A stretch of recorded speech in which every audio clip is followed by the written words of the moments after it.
Hello class. So previous class जो भी हमारी थी वो विटामिन्स के बेस्ड पे थी कि विटामिन्स क्या होते हैं, उनकी डेफिशिएंसी से कौन कौन सी डिजीज़ हो सकती हैं। अभी इसमें जो हम बात करेंगे ये है मिनरल डेफिशिएंसी डिजीज़। तो इसमें आयरन, कैल्शियम, फॉस्फोरस और आयोडीन, इनके बारे में तो देखो,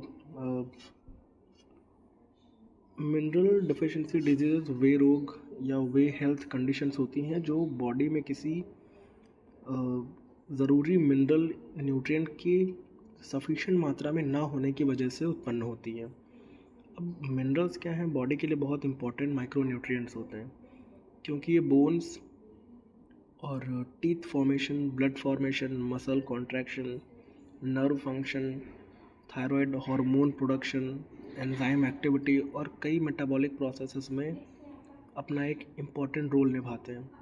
तो जब डाइट में किसी मिनरल की कमी हो और उसका एब्जॉर्प्शन कम हो या शरीर की रिक्वायरमेंट बढ़ जाए तो उस मिनरल की डेफिशिएंसी डेवलप हो सकती है। इसका रीज़न जो है weakness, fatigue, anaemia, bone abnormalities, muscle problems, growth disturbances या हार्मोनल प्रॉब्लम्स जैसी कंडीशंस हो सकती हैं। तो खैर, so mineral deficiencies diseases are nutritional disorders that occur when the body does not receive adequate amount of essential minerals through the diet. When minerals are poorly absorbed या accessibly इनको हमने loss कर दिया है या improperly यूटिलाइज किया गया है उनका, तो इस वजह से so minerals are inorganic nutrients required in small or large amount of normal growth, bone formation, blood production, nerve function, and muscle contraction या hormone synthesis, enzyme activity, and maintenance of various physiological functions. So deficiency of these minerals disrupt normal body functions and lead to characteristic clinical disorders.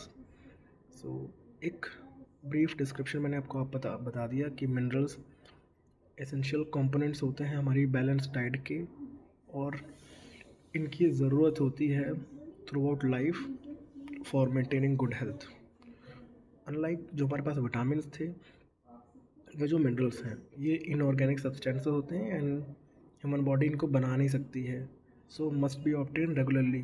तो इनको हम daily हमें लेना पड़ता है through the food या supplement के through, and they are involved in numerous metabolic processes including oxygen transport या maintenance of electrolyte balance, bone mineralization, nerve impulse transmission या conduction जो मैंने आपको बताया, muscle contraction, blood clotting and hormonal production etcetera etcetera. बहुत सारी चीज़ें यहाँ पे हो सकती है हमारे लिए, ठीक है। वेल, तो अभी जो हम यहाँ पे समझेंगे classification of mineral deficiency diseases, ठीक है। इसमें मैंने, आप देख रहे हो, आयरन, कैल्शियम, फॉस्फोरस, आयोडीन, काफ़ी कुछ है। तो इसके अलावा सोडियम, जिंक, सेलेनियम, कोबाल्ट, ठीक है, मैग्नीशियम, बहुत कुछ है। बट आपके सिलेबस के अकॉर्डिंग हमें सिर्फ 4 चीज़ों के बारे में पढ़ना है। तो the first one is iron deficiency. तो इनको पहले हम शॉर्ट में जान लेते हैं। आयरन डेफिशिएंसी हमारे बॉडी में आयरन की कमी की वजह से होती है। आयरन हीमोग्लोबिन फॉर्मेशन के लिए एसेंशियल है, इसीलिए इसकी कमी से आयरन डेफिशिएंसी एनीमिया हो सकती है, जिसमें फटीग, वीकनेस, पैलर और ब्रीथलेसनेस ऐसे सिम्टम्स दिखाई दे सकते हैं। दूसरी जो कैल्शियम डेफिशिएंसी है, ठीक है, वीक बोन्स आप देख रहे हो, रिकेट्स, मिल्क फीवर, ठीक है, सप्लीमेंट लाइमस्टोन या डाई कैल्शियम फॉस्फेट लेना होता है।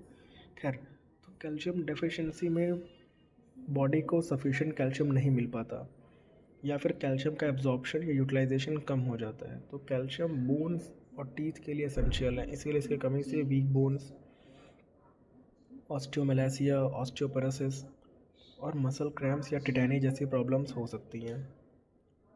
तीसरा क्या है, फॉस्फोरस की डेफिशिएंसी।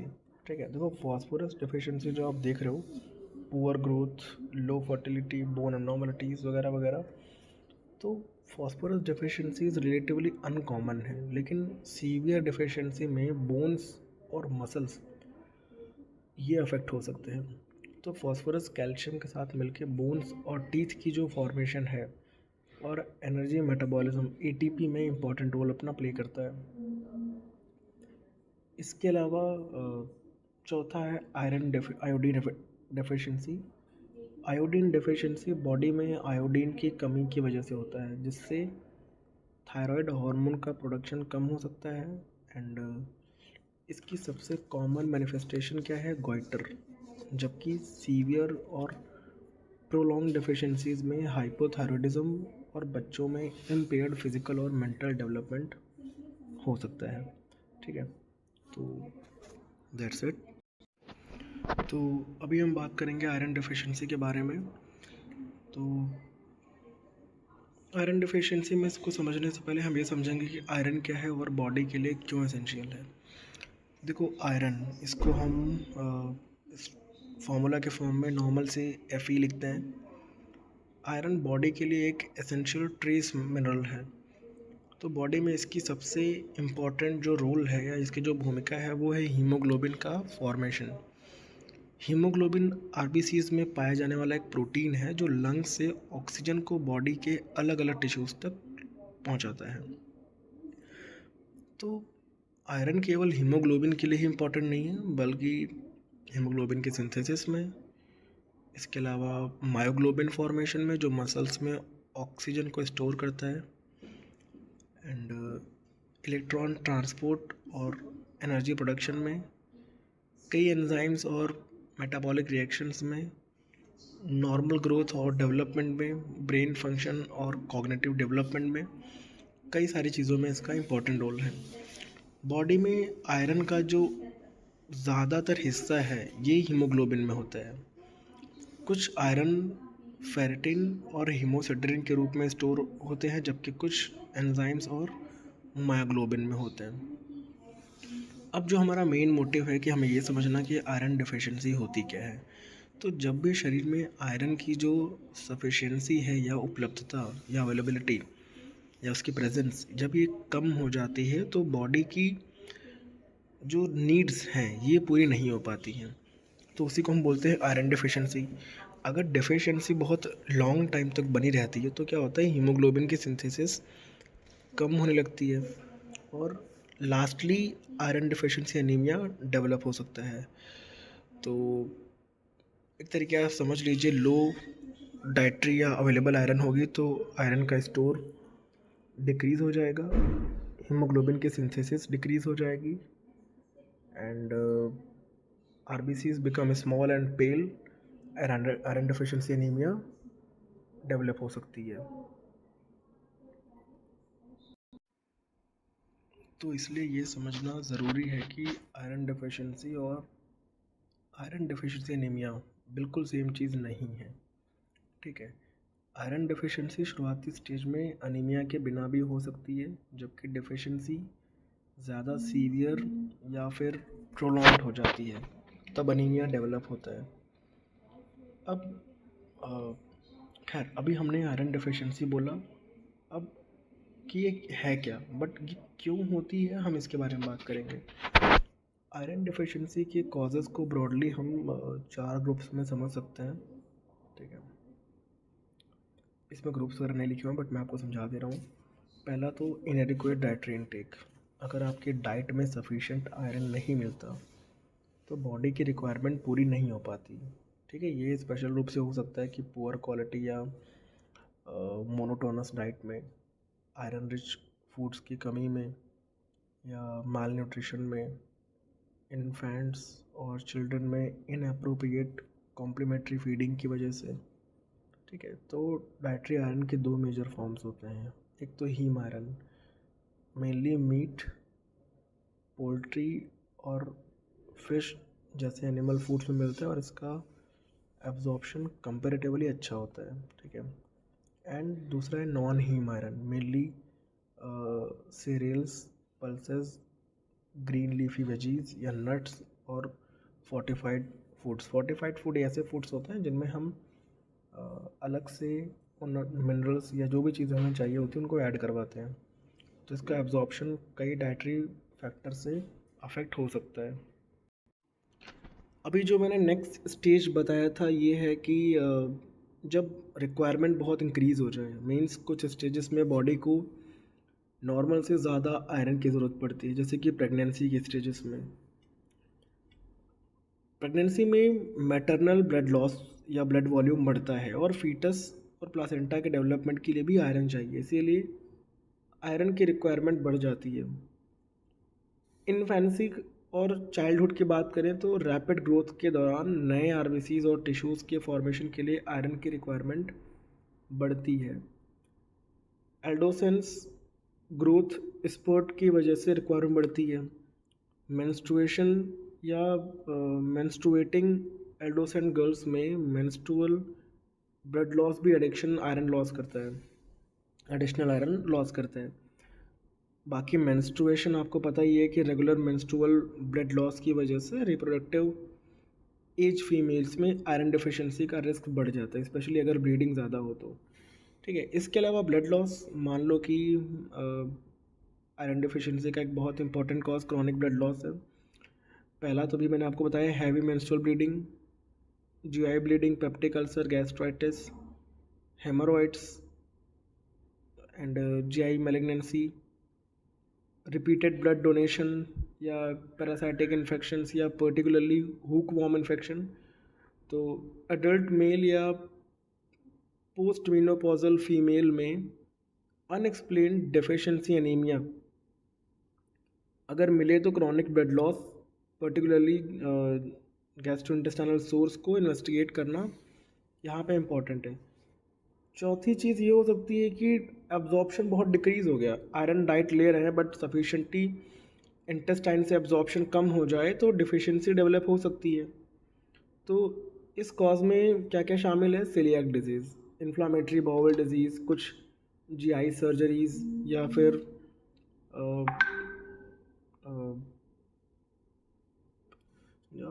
हाँ एट्रोपिक गैस्ट्राइटिस या रिड्यूस्ड गैस्ट्रिक एसिडिटी या अदर इंटेस्टाइनल मैल एब्जॉर्प्शन कंडीशन कुछ डाइटरी सब्सटेंसेस में नॉन हीम आयरन की एब्जॉर्प्शन को कम कर सकते हैं। तो आयरन डिफिशिएंसी में बॉडी में क्या होता है, इसको स्टेप बाय स्टेप समझिए कि सबसे पहली चीज़ तो आयरन स्टोर कम हो जाता है। सबसे पहले लीवर और अदर टिश्यूज़ में स्टोर्ड आयरन, मेनली फेरेटिन जो है ये कम होने लगता है। इसके अलावा आयरन की सप्लाई इनएडिक्वेट हो जाती है, बोन मैरो को आरबीसीज प्रोडक्शन के लिए सफिशिएंट आयरन नहीं मिल पाता है एंड हीमोग्लोबिन की सिंथेसिस कम हो जाती है। आयरन हीमोग्लोबिन का एक एसेंशियल कंपोनेंट है, इसीलिए आयरन की कमी होने पर हीमोग्लोबिन सिंथेसिस डिक्रीज होती है एंड आरबीसीज छोटे और पेल मीन्स येलो होने लग जाते हैं। तो आयरन डिफिशिएंसी एनीमिया में आरबीसीज टाइपिकली माइक्रोसाइटिक और हाइपोक्रोमिक होते हैं, यानी कि आरबीसी का साइज़ छोटा होता है और उनमें हीमोग्लोबिन की मात्रा कम होती है, ऑक्सीजन कैरिंग कैपेसिटी कम हो जाएगी, बहुत सारी चीज़ें। अभी हम बात करें क्लिनिकल फीचर्स के बारे में। आयरन डिफिशिएंसी के सिम्टम्स इस बात पर डिपेंड करते हैं कि डिफिशिएंसी कितनी सीवियर और कितनी समय से है। ठीक है, तो जनरल सिम्टम्स में सबसे कॉमन अगर मैं आपको बताऊं इसमें से ओवरऑल क्या क्या आएगा, फटीग मीन्स थकावट, जल्दी से कमज़ोरी, weakness, low energy, reduced exercise tolerance, dizziness, sir दर्द, बहुत सारी चीज़ें। तो पेशेंट को थोड़े से फिजिकल एक्टिविटी के बाद भी टायर्डनेस महसूस हो सकती है। ठीक है, दूसरा क्या है, symptoms due to reduced oxygen delivery. जब हीमोग्लोबिन सिग्निफिकेंटली कम हो जाता है तो शॉर्टनेस ऑफ ब्रीथ या पैल्पिटेशन, टैकीकार्डिया, फिजिकल परफॉर्मेंस कम हो जाना, डिफ़िकल्टी कॉन्सेंट्रेटिंग हो सकते हैं एंड सीवियर एनीमिया में चेस्ट डिस्कम्फर्ट या फिर कार्डियक अरेस्ट भी हो सकता है, पर्टिकुलरली वल्नरेबल पेशेंट्स में। ठीक है, एंड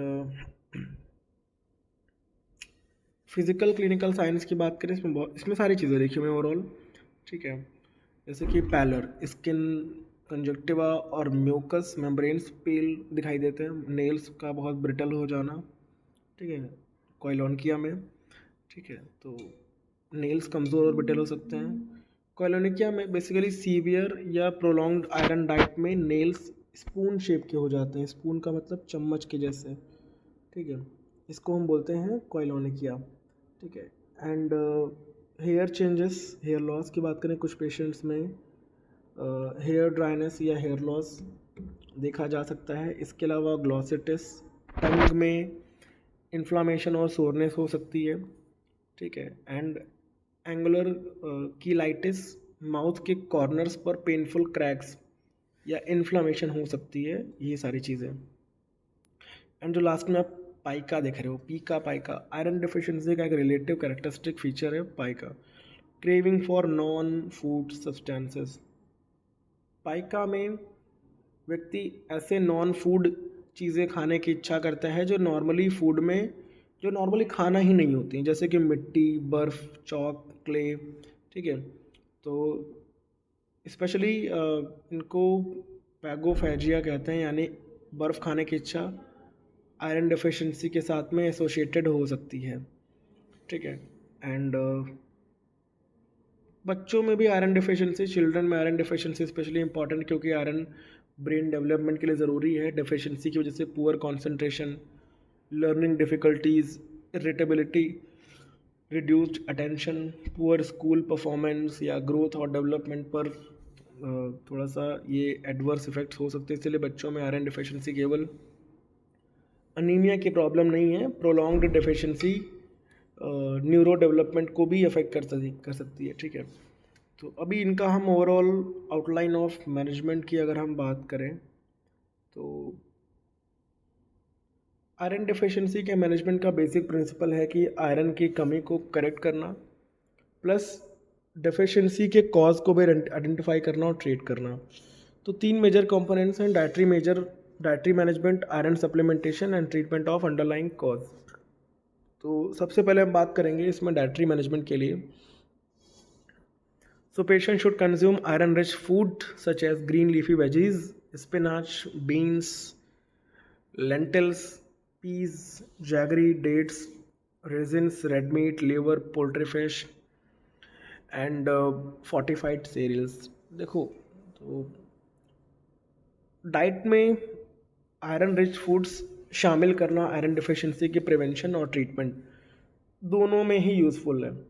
तो haem iron sources, animal based foods में मिलने वाला haem iron comparatively better absorbed होता है। एग्जांपल के तौर पे मील में जैसे कि मीट, पोल्ट्री, फिश, सल्फिश, बहुत सारी चीज़ें मैंने आपको बताई, ठीक है। और जो नॉन हीम आयरन सोर्सेज होते हैं, जैसे कि वेजिटेरियन डाइट में इंपॉर्टेंट सोर्स क्या है, green leafy vegetables, pulses, lentils, beans, chickpeas, या जो सोया प्रोडक्ट्स होते हैं, नट्स, सीड्स, होल ग्रेन्स या आयरन फोर्टिफाइड सीरियल्स। तो अभी इसमें विटामिन सी का रोल क्या है, थोड़ा ये भी समझ ले रहे हैं। Vitamin C basically non haem iron absorption को इम्प्रूव करता है, इसीलिए आयरन रिच फूड के साथ में विटामिन सी फूड्स लेना बेनिफिशियल। एग्जांपल के तौर पे आंवला हो गया, गुआवा हो गया, ऑरेंज, लेमन, टोमेटो या अदर सिट्रस फ्रूट। एग्जांपल के लिए दाल के साथ में हमने ग्रीन लीफी वेजिटेबल्स ली, इसके साथ में हमने एक लेमन ले लिया, अच्छा कॉम्बिनेशन हो गया, है ना। तो अभी आयरन एब्जॉर्प्शन को क्या चीज़ें कम कर सकती हैं, कुछ dietary components non haem iron absorption को रिड्यूस कर सकते हैं, जैसे कि चाय, कॉफ़ी, फाइटेट्स या कुछ जो पॉलीफिनॉल रिच फूड्स या जो ड्रिंक्स होती हैं। तो ये भी, और excess calcium taken simultaneously with an iron dose, ये चीज़ें क्या करती हैं, आयरन के एब्जॉर्प्शन को कम कर सकती हैं, ठीक है। इसीलिए आयरन रिच मील या ओरल आयरन सप्लीमेंटेशन जो है, ठीक है, इसके आसपास टी, कॉफ़ी का जो टाइमिंग है ये अलग अलग रखना है, एब्जॉर्प्शन के लिए बहुत हेल्पफुल हो सकता है, ठीक है। अभी नेक्स्ट हम बात करेंगे इसमें आयरन सप्लीमेंटेशन के लिए। जब केवल डाइट से डेफिशिएंसी करेक्ट करना सफिशिएंट नहीं होता है तो oral iron supplementation commonly use treatment है, ठीक है। कॉमन ओरल प्रिपरेशन जैसे कि ferrous sulphate, ferrous fumarate, ferrous gluconate जैसे आयरन सॉल्ट्स में ये शामिल है इसमें। अब इनसे क्या होता है, बॉडी को एब्जॉर्प्शन आयरन मिलता है, एब्जॉर्बेबल आयरन मिलता है, और ग्रेजुअली हीमोग्लोबिन और आयरन स्टोर्स ये इम्प्रूव होते हैं। अब इम्पोर्टेंट यहाँ पे ये है कि ट्रीटमेंट केवल हीमोग्लोबिन नॉर्मल होने तक लिमिटेड नहीं होना चाहिए। क्लिनिकली अप्रोप्रिएट ड्यूरेशन तक थेरेपी जारी रखना और आयरन स्टोर्स भी रिप्लेनिश करना बहुत ज़रूरी होता है। एंड ओरल आयरन के जो कॉमन एडवर्स इफेक्ट हैं कि ओरल आयरन प्रिपरेशंस में जीआई साइड इफ़ेक्ट्स हो सकते हैं, जैसे कि जी मिचलाना, abdominal discomfort, constipation, diarrhoea, metallic taste and dark या ब्लैक स्टूल्स। तो इस वजह से कुछ पेशेंट्स ट्रीटमेंट प्रॉपरली कंटिन्यू नहीं कर पाते हैं। एंड पैरेंट्रल या आईवी आयरन जो होती है, कुछ सिचुएशंस में इंट्रावेनस आयरन की ज़रूरत हो सकती है, जैसे कि ओरल आयरन टॉलरेट ना होना या ओरल आयरन का इनएडिक्वेट रिस्पॉन्स, सिग्निफिकेंट मैल एब्जॉर्प्शन या कुछ chronic disease, rapid iron replacement की क्लिनिकल ज़रूरत पड़ सकती है। And iron health care professionals की को बेसिकली सुपरविज़न में देना चाहिए जब लोग इसको जानते ना हो अच्छे से। तो देन अगला ट्रीटमेंट जो है अंडरलाइंग आयरन कॉज मैनेजमेंट का सबसे इम्पॉर्टेंट हिस्सा। केवल आयरन देने से आयरन जो डिफिशिएंसी है टेम्परली करेक्ट हो सकती है, लेकिन अगर अंडरलाइंग कॉज बना रहता है तो डिफिशिएंसी दोबारा हो सकती है। जैसे कि हैवी मेंस्ट्रुअल ब्लीडिंग, अगर एक्सेसिव मेंस्ट्रुअल ब्लड लॉस वजह है तो उसका प्रॉपर इवैल्यूएशन और ट्रीटमेंट करना ज़रूरी है। जीआई ब्लड लॉस, अगर जीआई ब्लीडिंग सस्पेक्टेड है तो उसके सोर्स को आइडेंटिफाई करके ट्रीट करना ज़रूरी है। एंड पॉसिबल कॉजेज़ में peptic ulcer, gastritis, GI lesions and malignancy या हेमोरॉइड्स ये शामिल हो सकते हैं। इसके अलावा पैरासाइटिक इन्फेक्शंस जैसे कि हुकवर्म जैसे इंटेस्टाइनल पैरासाइट्स ये क्रॉनिक ब्लड लॉस कर सकते हैं। ऐसे केसेस में अप्रोप्रिएट एंथालमेंटिक ट्रीटमेंट लीजिए। ठीक है, अगर मैल एब्जॉर्प्शन मीन्स एब्जॉर्प्शन नहीं हो रहा है तो जैसे यदि सेलियाक डिजीजेज या फिर कोई अदर मैल एब्जॉर्प्शन डिसऑर्डर रीज़न है तो अंडरलाइंग डिसऑर्डर्स का ट्रीटमेंट करना ज़रूरी है। ठीक है, तो ये बहुत सारी चीज़ें हमारे पास हैं समझने के लिए। अभी हम बात करेंगे प्रिवेंशन के बारे में। प्रिवेंशन को हम बेसिकली 3 लेवल्स पे समझ सकते हैं। ठीक है, वैसे तो इसमें शॉर्ट में लिखा हुआ है बट 3 लेवल्स। सबसे पहला एडिक्वेट डाइट।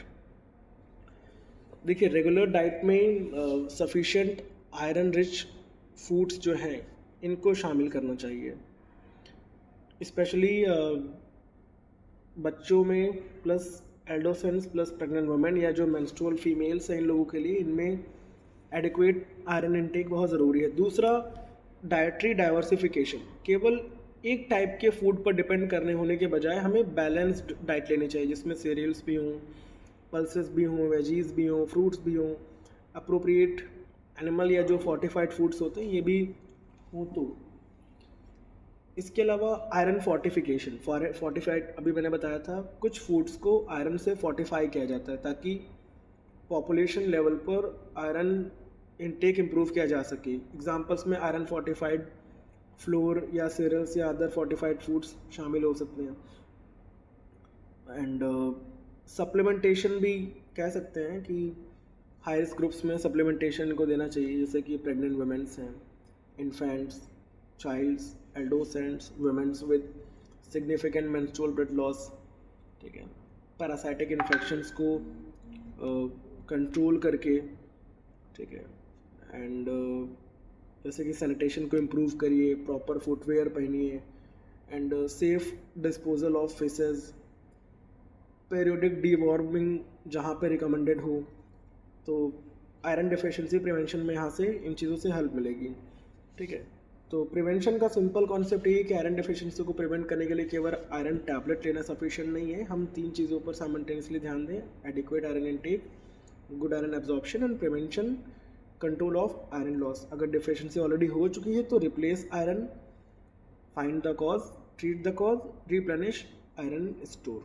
ठीक है, तो ये हमारा overall related to iron deficiency complete हुआ। अभी जो हमारा नेक्स्ट आएगा वो है कैल्शियम डेफिशिएंसी, उसके बारे में हम आपकी नेक्स्ट क्लास में बात करेंगे। तब तक के लिए थैंक यू एंड वेलकम।